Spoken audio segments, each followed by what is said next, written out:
오늘 말씀 증거하도록 하겠습니다. 갑자기 제목이 무슨 소가 사람을 받는다면 이러니까 도대체 무슨 이야기가 나올까 싶으실 텐데, 구약 성경에는 법이 나옵니다. 출애굽기와 레위기에 보면 법이 나오는데 그 법은 세 종류로 나눌 수가 있어요. 어떤 법이냐면 첫째로는 도덕법이라는 게 있어요. 그리고 도덕법은 십계명 같이 하나님을 사랑하라든지 아니면 이웃에게 거짓말하지 말라라든지 그런 도덕법, 정신이 있고, 그 다음에 있는 법이 어떤 거냐면 시민법이라고 있어요. 시민법은 무엇이냐면 그 시대의 문화에 맞게, 한마디로 출애굽한 이스라엘 백성들을 살펴보면 그 광야에서 살아야 되지 않습니까? 그 공동체가 이렇게 살길 바란다라는 마음으로 주신 시민법이 있어요. 문화에 맞게, 시대에 맞게, 그 공동체에 맞게. 그리고 마지막으로 제사법이 있습니다. 제사법은 무엇입니까? 레위기에 많이 나온, 인간이 하나님 앞에 죄를 속죄하기 위해서는 이러한 제사를 드려야 된다. 그리고 제사장은 이렇게 해서 이 제물을 그런 제사법에 대한 법의 종류가 있다는 것입니다. 그런데 오늘날은 이 세 가지 종류의 법 중에 두 가지가 사라졌습니다. 어떤 게 사라졌을까요? 시민법이 사라지죠. 왜냐하면 시대와 문화가 같지 않잖아요. 우리가 이 본문을 보면서도 생소한 이유가 무엇입니까? 오늘날 우리는 도시에 살아서 이 법에 그렇게 적용된다고 말하기가 쉽지 않는 상황에 살고 있다는 거예요. 그러니까 예전에 교회 다니시는 분들은 이런 말씀을 많이 하세요. 어른분들은 뭐라고 말씀하십니까? 교회에서 박수를 우리 때는 치지도 않았다. 드럼 저런 거 갖다 놓으면 불경건하다고 얘기했다. 어디서 교회에서 그렇게 하냐? 라는 것을 이해할 수 있는 이유는 무엇이냐면 우리나라가 유교 역사가 영향이 많이 받기 때문에 그 시대 가운데, 어른 시대 가운데는 그게 하나님을 경건한 유교의 모양같이 올려드리는 게 그들의 모습이었다는 거예요. 그러나 그것을 오늘 시대 가운데 적용하면 됩니까? 안 됩니까? 안 된다는 거예요. 그 이유는 지금의 문화는 어때요? 표출하는 문화예요. 내가 뭔가를 좋아하면 좋아한다고 고백하고 내가 흥이 나면 춤을 추는 시대이기 때문에 박수로 하나님을, 그 문화를 담아서 박수로 하나님을 영광 돌릴 수 있는 것이고, 내가 마음껏 손을 들고 찬양하며 하나님께 표현할 수 있는 게 오늘날의 문화라는 것입니다. 그러니 이거 틀리다 저거 틀리다 할 수 없는 영역이 있다라는 거예요. 그리고 또 폐지된 게 무엇입니까? 제사법이에요. 제사법이 폐지된 이유는 우리가 교회 나올 때 레위기의 말씀처럼 소나 비둘기를 가지고 오지 않는 이유가 무엇입니까? 예수님께서 이제 동물의 피로 죄값을 치렀던 그 단번에 그 제사가 아니라 영원한 속죄제물로 자신을 드려주셨기 때문에 우리는 더 이상 동물이 필요하지 않는 거예요. 그래서 레위기의 제사법이 오늘날 지켜지지 않아도 무방하다는 것입니다. 예수님의 은혜로 그 제사법이 폐지됐어요. 그러나 도덕법, 십계명과 같은 아까 이야기한 것처럼 간음하지 말라, 살인하지 말라, 이런 것들, 하나님을 믿고 우상 숭배하지 말라라는 구약의 정신은 여전히 이어져 내려온다는 사실입니다. 오늘 이 말씀을 왜 드리는가? 오늘 읽은 이 법이 보면 사람들이 그래서 어떻게 합니까? 출애굽기의 법이 나오면 이게 그 시민법의 종류거나 레위기의 제사법의 종류가 되면 어떻게 해요? 레위기를 내가 정말 나는 레위기를 통해서 은혜 받았다 하시는 분 있으세요? 나는 레위기만 보면 막 마음이 막 두근거려, 너무 좋아서. 없다는 거예요. 성도들이 볼 때는 그냥 소를 각을 이렇게 많이 떠 막 하면서 오른쪽 뒷다리 막 하면서 그냥 지나간다는 거예요. 오늘 이 출애굽기 본문도 마찬가지예요. 그냥 사람들이 이런가 보다 하고 넘어간다는 거예요. 그러나 하나님이 주신 그 법, 레위기의 법도 잘 보다 보면 그 안에서 하나님을 발견할 수 있다는 거예요. 오늘 이 본문에서도 우리가 발견할 수 있는 하나님이 있다는 것입니다. 저는 오늘 이 본문을 보면서 수차례 책을 읽으면서, 성경을 읽으면서 제 스스로 질문을 하게 된 게 있어요. 어떤 질문이냐? 왜 전능하신 하나님께서 이런 것까지 신경을 쓰시냐? 제 입장에선 그런 생각이 들었어요. 아니, 전지전능하신 그 신이라는 분이 뭔 자기들끼리 소가 남종을 받든 여종을 받든 왜 이런 것까지 신경을 쓰실까라는 것이 저의 생각이었지만, 이것은 이 시대를 살아가는 제 생각일 뿐이고, 그 당시의 문화를 들어가 보니까 소가 사람을 받아서 죽이는 경우가 종종, 덜어는 자주 생겼다는 거예요. 그 말은 무엇입니까? 이들에게는 이 문제가 생기면 큰 문제가 되는 거예요. 어떤 부분이 문제입니까? 늘 두 가지 분쟁이 생기는 거예요. 두 가지 파로 나뉘어지는 거예요. 어떻게 나눠질까요? 소로 바쳐서 죽임을 당한 집안은 억울하고 답답하고 그리고 분노가 일어나고 어떻게 하고 싶습니까? 당장이라도 그 소를 죽이고 싶을 거 아니에요. 분노의 마음이 한쪽에서는 든다는 거예요.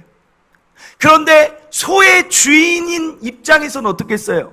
소가 자기 거니까 옛날 시대 같은 경우는 소가 얼마나 귀합니까? 농사도 지을 수 있고 이동수단이 될 수도 있고 짐을 실어 나를 수도 있고 제사에 쓰일 수도 있고 먹을 수도 있으니까 미안한 건 알겠지만 동물이 뭘 알겠어 하고 하기가 싫은 거예요. 죽이기가 싫은 거예요. 그러니까 늘 그들 가운데 그런 분쟁이 일어난다는 거예요. 이런 일 우리나라에도 있었잖아요. 얼마 전에 그 엘리베이터에 그 뭐죠? 강아지가 들어오더니 그 연예인 아시죠? 연예인 개가 들어오더니 가만히 서 있는 사람 그거 보셨어요? 그 CCTV? 그래 감사하네. 일부 때는 저만 봤어요. 그래서 맨날 목사가 그런 거 보는 목사처럼 나만 이상한 사람 같아. 그런 거 있으면 좀 봐야 될 거 아니에요. 그래서 엘리베이터에 나중에 개가 들어오면 좀 피하거나 좀 아무튼 봐야 될 거 아니에요. 뭔가 봐야 되는데 저도 그걸 봤더니 그냥 가만히 서 있는데 개가 들어오더니 어떻게 해요? 들어오더니 그냥 갑자기 다리를 그냥 한 번 물었어요. 그러니까 갑자기 탁 한 번 물고 그랬더니 그 사람이 또 하고 나갔어요. 근데 그 사람이 어떻게 됐습니까? 나중에 죽었잖아요. 고열 막 동반하면서. 그러니까 그때 이제 사람들이 이때도 똑같이 반절로 나뉘었잖아요. 그 개를 죽여야 되냐? 그러면 사람들이 동물 애호가 입장에서는 찬반이 나눴잖아요. 동물이 무슨 죄가 있냐? 주인이 잘못이지. 그렇다고 주인을 죽일 수 있습니까? 그럼 보상은 어느 정도 해야 돼요? 마찬가지 문제가 우리 가운데에도 있다라는 사실입니다. 그래서 나오는 말이 뭐예요? 개 목줄을 더 강화하자. 목줄을 반드시 하고 무는 버릇이 있으면 마스크를 꼭 씌우자. 이런 것들이 나왔다는 거예요. 즉 여러분 같으면 어떻게 하겠습니까? 내가 피해를 받은 입장이면 여러분은 어떻게 하시겠고 여러분이 그 동물의 주인이라면 여러분은 어떻게 하시겠어요? 그거에 대해서 하나님은 오늘 우리가 이 본문에서 이 법에서 알 수 있는 건 무엇이냐면 하나님께서 여러분의 이런 세밀한 어떻게 보면 일상의 이러한 세밀한 상황들을 그냥 지나치는 하나님이 아니라는 것을 우리가 알 수 있다는 거예요. 하나님은 여러분이 겪고 있고 마음이 두 가지로 나뉠 수도 있는 그 상황을 하나님은 외면하지 않는다는 것입니다. 어떤 사람들은 하나님을 어떻게 느낍니까? 저 멀리 계신 신으로 느끼는 사람들도 있어요. 하나님이 계시다고는 하는데 하나님이 아버지라고는 하는데 나랑은 별 상관이 없는 것 같아요. 그러나 오늘 이 본문이 말해주고 있지 않습니까? 소가 누구를 받아서 한쪽 마음이 좀 이렇게 상하는 것, 어떤 사람은 아까워서 내 것을 미안하긴 하지만 이웃에겐 미안하지만 아까워하는 그 마음까지도 하나님은 다 아시고 그것을 지금 조율해주고 있다는 거예요. 사랑하는 성도 여러분, 오늘 기억할 첫째는 하나님이 여러분의 상황을 다 아신다는 거예요. 하나님이 여러분의 그 작은 마음 같지만 그 마음까지도 하나님은 다 아신다는 것을 반드시 기억하시기를 바랍니다. 시편 139편 1절에서 4절 보면 이런 말씀이 있죠. 여호와여 주께서 나를 살펴보셨으므로 나를 아시나이다. 주께서 내가 앉고 일어섬을 아시고 멀리서도 나의 생각을 밝히 아시오며 나의 모든 길과 내가 눕는 것을 살펴보셨으므로 나의 모든 행위를 익히 아시오니 여호와여 내 혀의 말을 알지 못하시는 것이 하나도 없으시니이다. 하나님은 여러분이 왜 아픈지 알아요. 하나님은 여러분이 어떤 상황에서 힘들어하는지 여러분의 개개인을 다 아신다는 거예요. 이 하나님이 우리를 아신다는 게 우리에게 무엇이 좋습니까? 무엇이 좋습니까? 하나님이 나를 안다는 거, 자, 하나님이 나를 다 안대요. 좋습니까? 안 좋습니까? 이걸 쉽게 대답 못하는 이유가 있죠. 불편하잖아요. 나 혼자 있을 때 그것도 다 아시고, 나의 지배의 모습을 다 아시고, 불편할 수 있지만 그거는 이제 일부고 어쩔 수 없어요. 다 아시니까. 하나님이 나를 아신다는데 위로를 받아야 된다. 왜 그러느냐? 하나님이 나를 아시면 무엇이 좋냐면 우리가 세상 살 때 답답하지가 않다는 거예요. 이게 무슨 말인가? 세상을 산다는 게 어떻게 표현할 수 있습니까? 세상을 산다는 것은 곧 사람들하고 같이 산다는 거예요. 우리가 아침에 눈을 뜨면서부터 내 가족을 만나고, 아침에 눈을 떠서 어딘가를 나가면 슈퍼에서도 사람을 만나고, 늘 사람과 이야기하면서 지내는 게 세상을 사는 우리의 모습 아닙니까? 그런데 세상 사람들 만나서 이야기하면 내 마음이 어떻습니까? 그래요. 어떤 사람은 나랑 그래도 좀 통해요. 그런데 이 세상 사람들이 보면 나랑 안 통하는 사람들, 나와 같은 방식이 아닌 사람들이 너무 많아서 거기에서 답답함을 느낄 수 있다는 것입니다. 아니, 이렇게 좀 했으면 좋겠는데 그는 왜 이걸 모를까? 아니, 이렇게 좀 살고 이렇게 이야기했으면 좋겠는데 왜 그는 나와 다를까? 답답함이 있다는 거예요. 어떤 사람들 같은 경우 나랑 정말 친한 친구인데 내가 진짜 친한 친구인 줄 알고 나랑 통하는 줄 알았더니 어떤 부분에 이야기를 했더니 그가 나랑 안 맞는 거예요. 그럼 여자분들 어떻게 해요? 내가 이 사람 진짜 친한 친구인 줄 알았어. 근데 나중에 봤더니 안 맞아. 그럼 그 여자분들 어떻게 해요? 베푼 줄 알았더니 넌 절교야. 너랑 난 안 통했어. 사실 안 맞았어. 부부 사이에도 마찬가지 아니에요? 몇십 년을 같이 살아도 다 맞습니까? 내가 뭐 때문에 지금 힘들어하는지를 내 아내조차 모른다는 거예요. 내가 얘기하는데 아내가 때로는 면박을 줘요. 왜 그것도 못 이겨내느냐? 왜 그것도 못 해내느냐? 남편이, 그리고 자식 간에도 다 통합니까? 내 배 아파 난 자식인데도 나랑 맞지 않는 게 있다는 거예요. 그래서 우리가 세상 살 때 답답한 거예요. 좀 내 맘같이 좀 해줬으면 좋겠는데 내 맘같지 않기 때문에. 그러나 하나님은 그게 아니라는 거예요. 하나님은 우리를 다 안다니까요. 그래서 핀잔을 하지 않아요. 어떤 사람 같은 경우는 이야기를 하면 뭐라고 합니까? 나는 위로받고 싶고 공감받고 싶어서 이야기했는데 그 사람은 나에게 오히려 견뎌내라고 격려라고 하지만 핀잔을 줘서 상처를 받기도 하는데, 하나님은 어떡합니까? 그냥 안다는 거예요. 내가 왜 그런 마음을 가졌는지, 내가 왜 속상한지, 내가 무엇이 힘든지를 나는 알고 그 상황, 그래 그거 힘들었겠다 아신다는 것 자체로 위로가 된다는 것입니다. 저 같은 경우도 당장 목사지만 목사도 좀 특수하지 않습니까?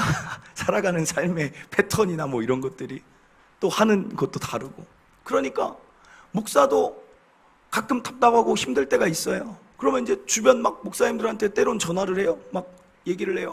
이런 부분이 좀 있더라. 막 얘기를 해요. 그런데 전화 끊을 때는 어떤 생각이 들어요? 괜히 전화했다. 같은 목사인데도 못 알아들어요. 통하지가 않아요. 같은 목사인데도. 왜냐면 그분이 목회하는 환경이 다르고 그가 살아온 삶이 다르니까, 그의 성향이 다르니까 이게 안 맞는 거예요. 그럼 그때는 어디에 있으면 돼요? 그냥 이 자리가 제 자리라고 했잖아요. 여기 나와서 하나님, 마음이 힘드네요. 하나님, 나는 이렇게 하고 싶었는데 이거를 뭐가 잘 안 되네요. 이게 잘 안 통하네요. 라고 하면 하나님 뭐라고 말씀하십니까? 안다.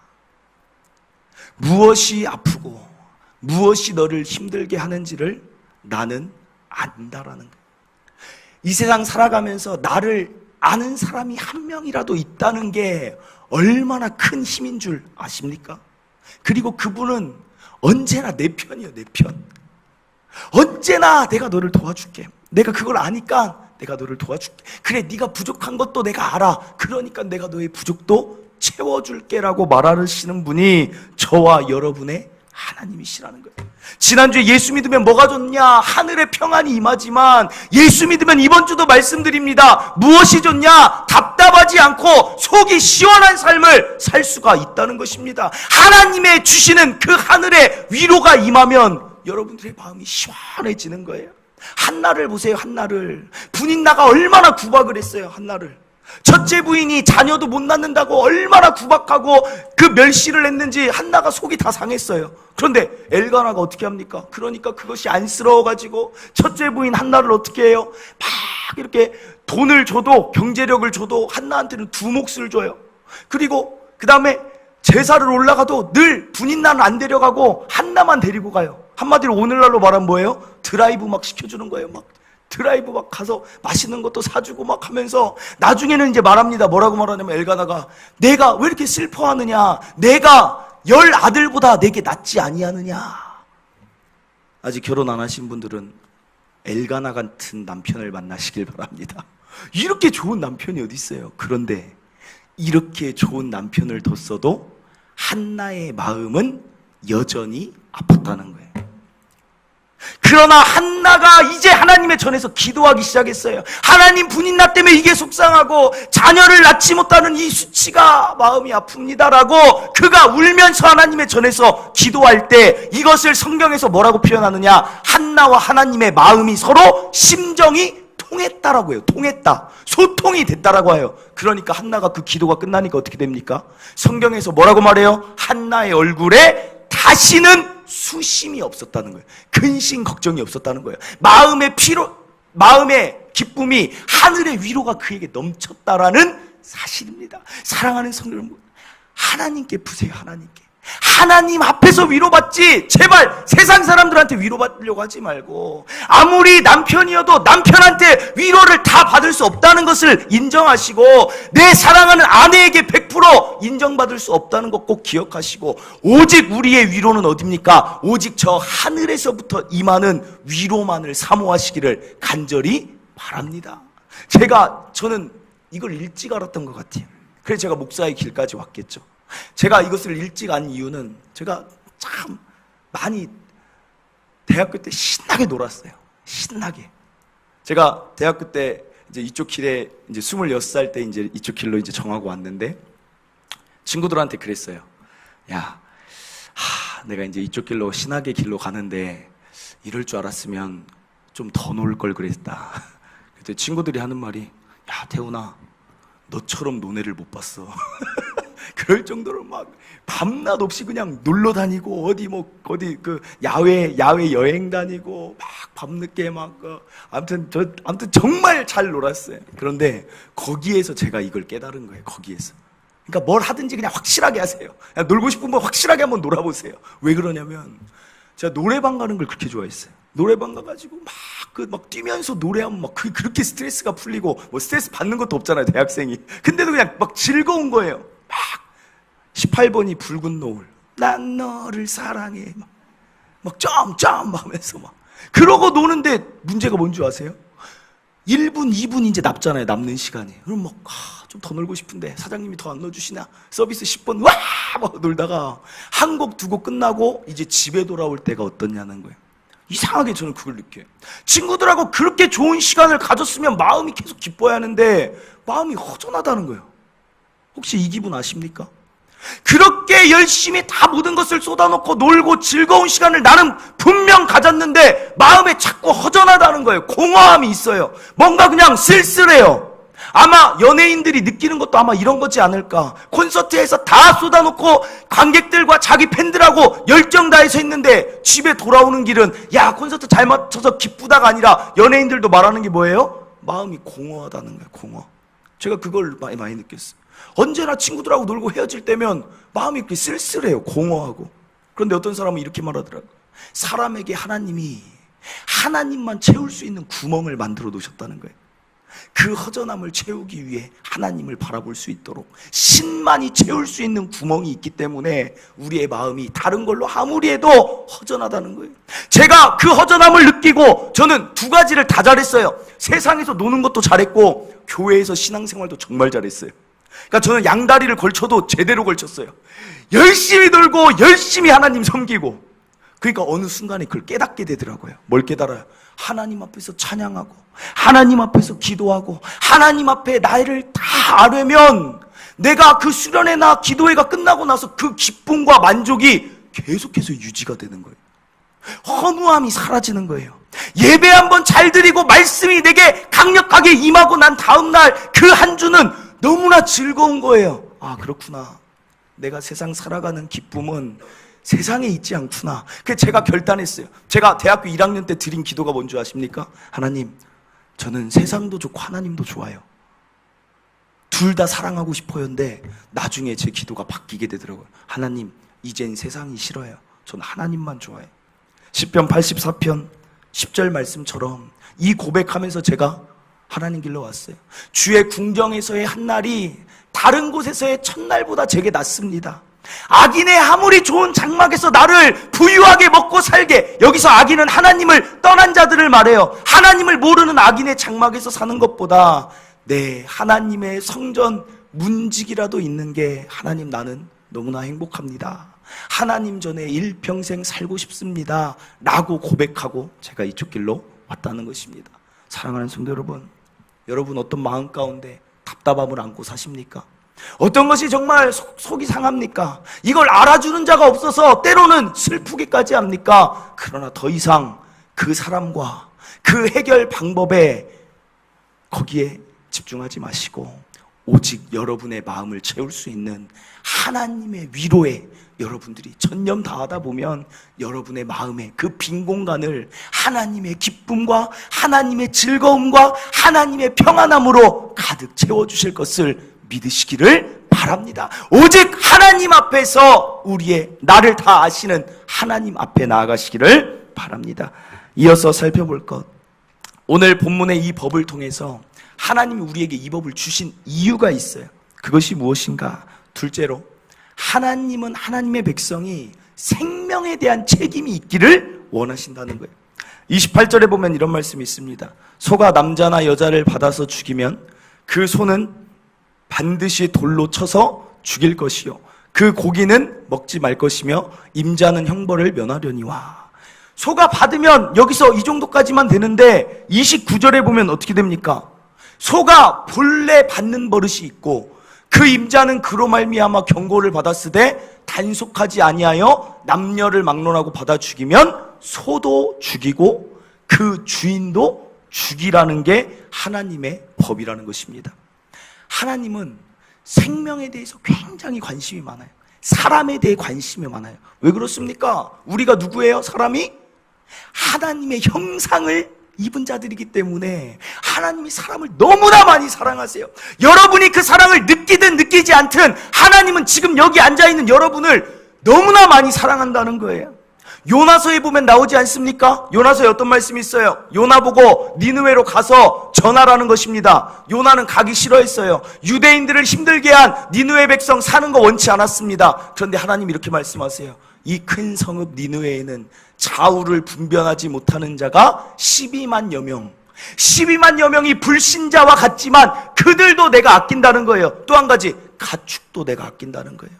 하나님은 살아있는 것들, 생명이 있는 것들 너무나 사랑하신다는 사실입니다. 그래서 이번에 우리 필리핀 선교여행 가는 것도 사실은 우리가 계획해서 가는 게 아니에요. 하나님이 필리핀 땅을 너무 사랑하셔서 대한민국에 있는 동탄 초청교회를 집어서 우리를 요나를 보내는 것처럼 우리를 그곳에 보내는 것입니다. 우리가 그곳에 가서 그들 가운데 죽어가는 자들이 누구라도 한 사람이라도 돌이키길 하나님이 원하시는 것입니다. 그래서 우리가 가서 할 일은 우리가 가는 것 그 자체로 이미 영향력이 있을 거예요. 왜냐하면 그 쾌존 거기는 보니까 이번에 저도 알았는데 필리핀에 보면 쾌존시티라고 마닐라 위쪽에 북쪽에 굉장히 큰 도시가 있대요. 거기는 잘 사는 도시고 우리가 가는 쾌존은 루세나라는 이제 마닐라에서 한 3-4시간 거리인데 그 가운데 한쪽 쾌존이래요. 그러니까 거기는 좀 약간 뭐 도시이기도 하면서 옆에 못 사는 사람도 있고 그런 지역이라는 거예요. 우리가 거기에 가면 사람들이 우리를 주목하지 않겠습니까? 도대체 저 사람들이 왜 왔을까? 라고 하지 않겠어요? 우리가 그곳에 갔을 때 그래서 우리가 할 일은 뭐예요? 하나님이 당신을 사랑한다는 거 전해주고 오면 우리 할 일 잘한 거예요. 그래서 우리 필리핀 선교팀이 꼭 그 외우라고 제가 한 게 있어요. 하나님이 당신을 사랑하십니다. 이거는 꼭 외우셔야 돼요. 거기서 그 말 해야 되니까. 마알까낭 디오스. 예수 믿으세요. 그건 전하고 와야 될 거 아니에요. 바나남 빨라따야 까이에수스.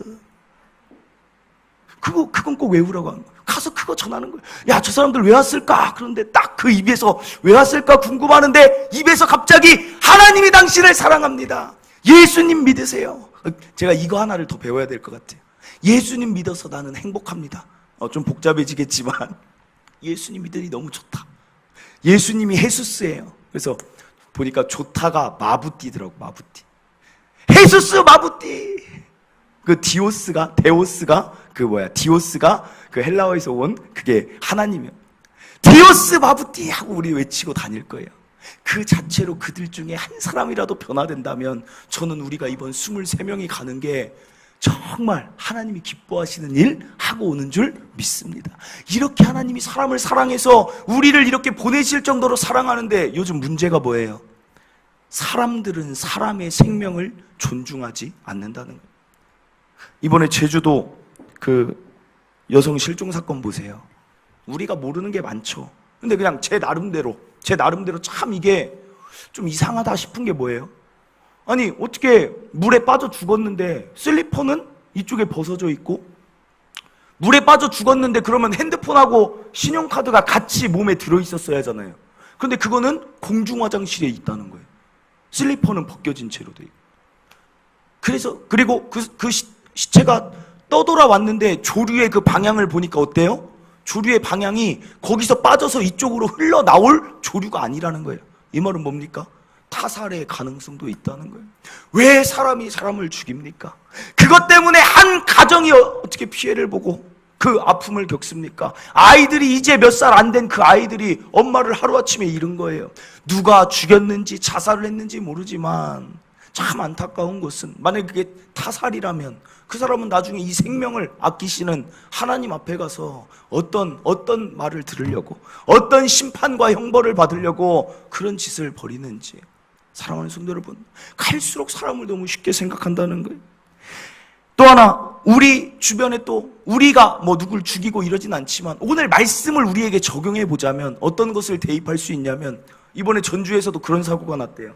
어떤 사고가 났냐면, 운전을 하다가, 우리가 가장 그 위험할 수 있는 게, 우리가 사람을 다치게 할 수 있는 게 운전이에요. 근데 전주에서 운전을 하다가 한 사람이 핸드폰이 옆에 떨어져 있었대요. 근데 그거를 줍다가 중앙선을 넘어가 버린 거예요. 그러니까 사람이 운전을 할 때 핸드폰을 잡는 줄 알고 이렇게 하고 잡는 줄 알지만 자기도 모르게 이게 꺾여지는 거예요. 옆으로 가다 보면. 그러니까 운전 중에 다른 짓 하는 것이 혹시라도 다른 사람한테 피해가 된다라면 그 일을 우리가 자제해야 된다는 거예요. 본래 그것이 위험하니까 나라에서도 뭐라고 합니까? 운전 중에 핸드폰 하지 말고 운전 중에 딴짓 하지 말라는데, 계속 딴짓 하다가 누구 죽이고 나면 그때 가서 뭐라고 얘기할 거예요? 말씀대로 적용하면 그 임자를 죽여야 되는 거예요. 사랑하는 성도 여러분, 우리가 부주의해서 사람이 죽는다면 하나님 너무 아파한다는 거예요. 저도 가끔 정차할 때는 핸드폰을 하고 그랬어요. 근데 오늘 말씀이 저한테 주시나 봐요. 그래서 절대 핸드폰은 그냥 뒷좌석에 던져놔야겠다. 그냥 뒷좌석에 막 전화 와도 그냥 뒷좌석에 던져놓고 그냥 운전할 때는 운전만 해야겠다. 나 때문에 누구라도 하나 다치면 어떡합니까? 혹시 여기 안 계신 줄 믿지만 음주운전 하시는 분들 하지 마세요. 졸음운전 하시는 분들 그냥 피곤하면 휴게소 가서 쉬세요. 막 내가 졸음을 이기겠다. 난 이길 수 있어. 그냥 안 이겨도 돼요, 졸음을. 그냥 자면 졸음을 이기는 거예요. 자면 졸음이 끝나잖아요. 그러니까 내가 이긴 거예요, 졸음을. 그러니까 괜히 졸음을 이기려고 운전하지 말라니까요. 근데 꼭 이상하게 남자들이 그런 게 있어요. 나는 한 번도 쉬지 않고 저기까지 간다. 부산까지 나는 가겠다. 나는 이 길이 끝날 때까지 간다. 뭐 그런 거 하지 말래. 그냥 졸음이 온다. 바로 세워가지고 주무시고, 남한테 피해주면 그게 하나님 앞에서 무슨 말을 들으려고. 운전뿐 아닙니다. 아까도 소 얘기했지만, 강아지 얘기했지만, 혹시 집에서 강아지 키우신 분들 있죠? 강아지. 제가 강아지 키우시는 분들 있죠? 여기 강아지 키우시는 분들한테 꼭 부탁드리고 싶은 거, 좀 이상한 걸 하나 봤어요. 강아지 키우신 분들은 다, 주인은 다 똑같이 말하더라고요. 뭐라고 말하냐면, 우리 집 개는 안 물어요. 자기 집 개는 절대 안 문대요. 그건 자기 집에서 안 무는 거야, 자기 집에서. 왜냐면 자기 집에서 서열이 정해져 있기 때문에 안 무는 거예요. 그런데 다른 사람 물 수도 있다니까. 제가 이걸 어디서 알았냐면, 나 아는 분이 갑자기 전화가 왔어요. 선생님인데. 선생님이 전화 와가지고, 목사님 와서 신방 좀 해주시고 기도 좀 해주세요. 그래서 왜 그래요? 그랬더니 아들이 개에 물린 거예요. 근데 엉덩이를 물렸어, 엉덩이를. 근데 가서 보니까 개에게 물린다는 게 심각한 일이더라고요. 왜냐면 아까 얘기한 대로 그 세균, 뭔가 세균 감염 이런 게 있대요. 그러니까 엉덩이를 물어서 그나마 그 신경이나 이런 게 안 다쳐서 다행이지만, 만약에 이게 세균이 퍼져가면, 그 아이가 6살인가 그랬는데 이게 다 썩어간다는 거예요, 엉덩이가. 그래서 그것 때문에 한 2달 정말 막 울면서 많이 기도했어요. 하나님 은혜 주시고. 근데 그 집 주인도 그렇게 얘기했대요. 그 선생님이 그래요. 우리 집 개는 안 물어. 와서 만져봐도 돼 하는데 물었어요. 문다니까요. 그래서 저는 그 강아지 키우신 분들한테 꼭 말씀드리고 싶은 거, 남한테 피해 안 주게 개 목줄 꼭 하시고 개 목줄 꼭 하고 다니세요. 그거 그냥 산책하는 건 괜찮잖아요. 좋은 애완견 키우는 거 뭐 정서적으로 좋다고 해요. 그걸 반대하는 게 아니라 혹시라도 모를 방금 소가 받는 버릇이 있든 없든 부주의하지 않도록 그런 거는 우리가 조심해야 되지 않냐는 거예요. 그게 하나님의 오늘 말씀이 아니냐는 거예요.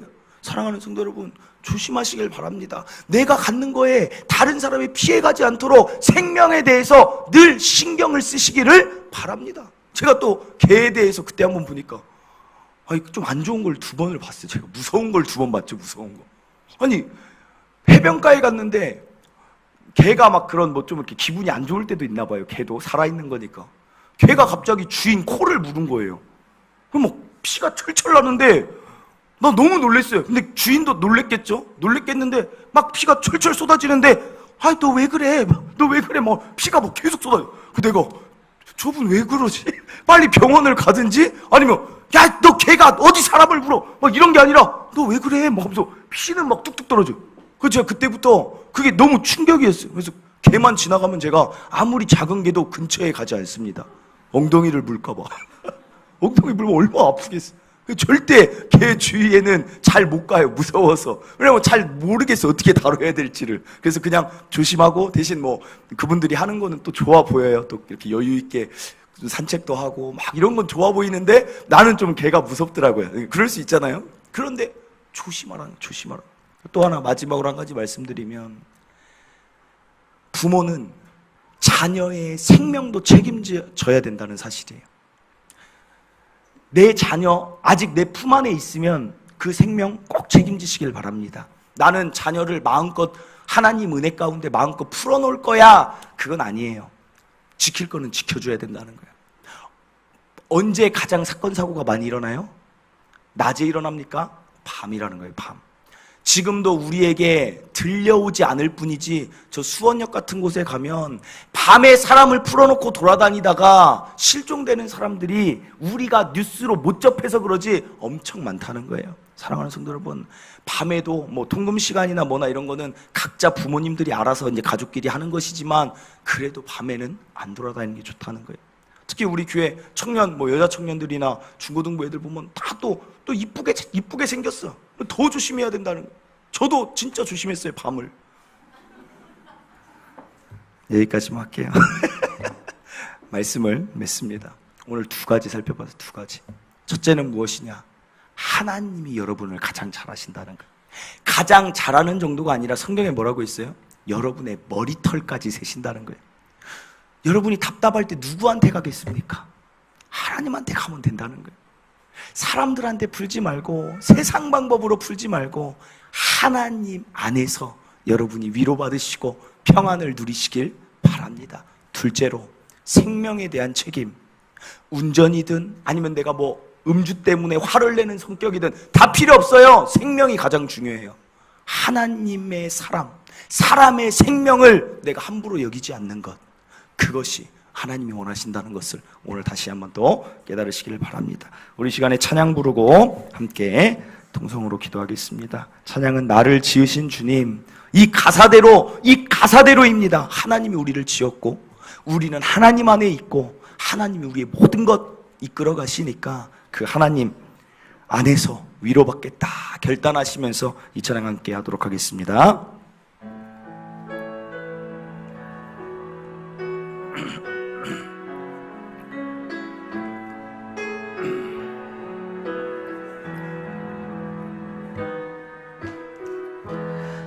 나를 지으신 주님, 내 안에 계셔.